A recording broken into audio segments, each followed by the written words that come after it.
نبی صلی اللہ علیہ وآلہ وسلم نے فرمایا کہ شہید کے تمام گناہ معاف کر دیے جاتے ہیں سوائے قرضے کے. اور پھر آپ کے فرمان ہے، اس میں الفاظ ہیں کہ مجھے جبرائیل علیہ السلام نے قرضے کے بارے میں بہت تاکید کی ہے. اور بخاری اور مسلم دونوں میں حدیث ہے، نبی علیہ السلام کے سامنے اگر کوئی جنازہ لایا جاتا اور آپ کو پتہ چلتا ہے یہ مکروز ہے تو آپ کہتے ہیں میں نے اس کا جنازہ نہیں پڑھنا جب تک کہ اس کا قرضہ کوئی نہیں اتارتا. ادروائز آپ فرماتے تم خود پڑھو، میں نے نہیں پڑھنا. یعنی آپ ایک ڈومیننٹ پرسنالٹی تھے تو آپ یعنی ایک پروٹیسٹ کے طور پہ نہیں پڑھتے تھے.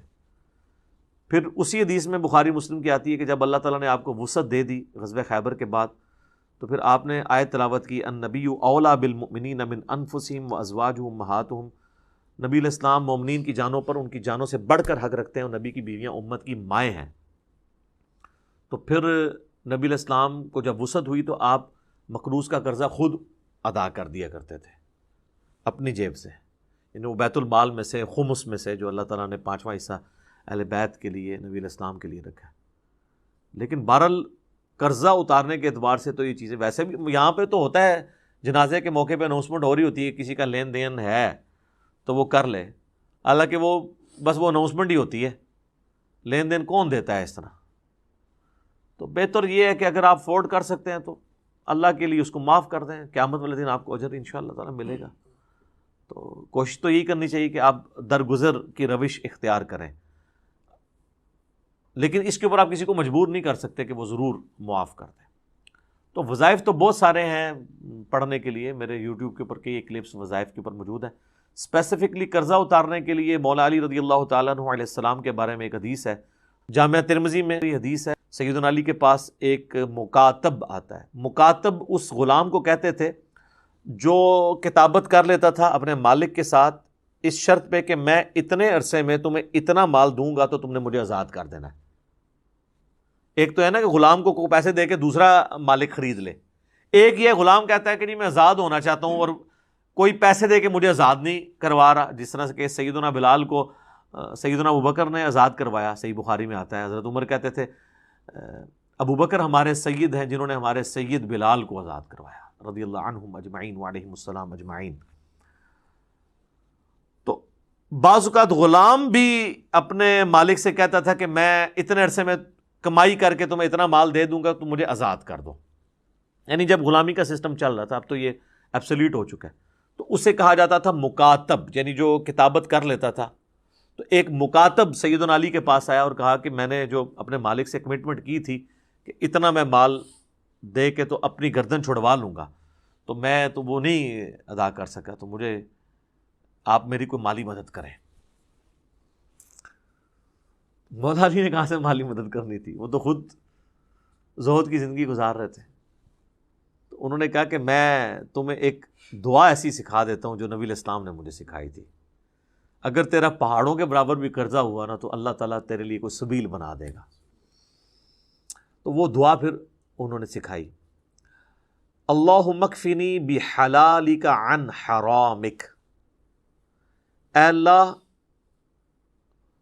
تو میرے لیے کفایت کر جا حلال کے مال کے ذریعے سے حرام سے مجھے بچاتے ہوئے. وَأَغْنِنِي بِفَضْلِكَ عَمَّنْ سِوَاكَ، اور تو مجھے غنی کر دے اپنے فضل سے اور اپنے سوا ہر ایک سے مجھے یعنی غنی کر دے، اپنا ہی محتاج مجھے رکھ. کتنی زبردست دعا. اللہم اکفنی بحلالک عن حرامک وَأَغْنِنِي بِفَضْلِكَ عَمَّنْ سِوَاكَ. مشکات کی دوسری جلد میں مختلف دعاؤں کی جو یعنی مختلف اوقات کی دعاؤں والا چیپٹر ہے، اس میں آپ کو یہ حدیث مل جائے گی. چھوٹی سی دعا ہے، دیکھ کے پڑھیں کچھ عرصہ وہ زبانی یاد ہو جائے گی. یہ ہے. اس کے علاوہ میں نے 3 وظائف بتائے ہوئے ہیں. صحیح بخاری میں حدیث ہے، ابراہیم علیہ السلام کو جب آگ میں پھینکنے لگے تھے انہوں نے پڑھا تھا حسبنا اللہ ونعم الوکیل، ہم نے اللہ ہی پر بھروسہ کیا اور وہی بہتر کارساز ہے.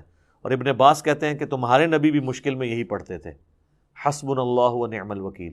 بلکہ سورہ آل عمران میں آتا ہے کہ اہل ایمان کو جب خبر ملی کہ کافر ان کے خلاف سازش کر رہے ہیں تو انہوں نے پڑھا حسبنا اللہ ونعم الوکیل. یہ تو وظیفہ قرآن میں آیا ہے. دوسرا وظیفہ ہے جامعہ ترمذی میں، اس کی روایت کمزور ہے، سنن نسائی الکبریٰ کے اندر اور المستدرک الحاکم میں، کہ نبی علیہ السلام ہر مشکل ہر پریشانی میں کہتے تھے یا حی یا قیوم برحمتک استغیث. اے خود سے زندہ ہر چیز کو تھامنے والے، میں تیری رحمت کے ساتھ تیری مدد کا سوال کرتا ہوں۔ استغیث الف کے ساتھ پڑھیں گے تو سنگولر کا صیغہ ہوگا، اور نون سے پڑھیں گے تو جمع کا صیغہ۔ برحمتک نستغیث بھی درست ہے، استغیث بھی درست ہے۔ اور تیسرا وظیفہ جو جامعہ ترمذی میں حدیث ہے کہ جو شخص بھی یونس علیہ السلام کی دعا کے ذریعے اللہ کی طرف متوجہ ہوا، اللہ اسے محروم نہیں لوٹاتا۔ لا الہ الا انت سبحانک انی کنت من الظالمین، یہ دعا جو ہے سورۃ الانبیاء میں آئی، اور اللہ تعالیٰ نے ساتھ ہی فرمایا کذالک ننجی المؤمنین، اسی طریقے سے ہم مومنین کو بھی نجات دیں گے جو ان الفاظ کے ساتھ ہمیں پکارے گا۔ حتیٰ کہ سورہ الصافات میں آیا کہ اگر یونس علیہ السلام ان دعائیہ کلمات کے ساتھ ہماری طرف متوجہ نہ ہوتے، پھر اسی دن مچھلی کے پیٹ سے نکالے جاتے جس دن مردے قبروں سے نکالے جائیں گے۔ تو اتنا اللہ کا آپ سمجھ لیں جلال تھا جو ٹھنڈا ہو گیا اس دعا کی برکت سے۔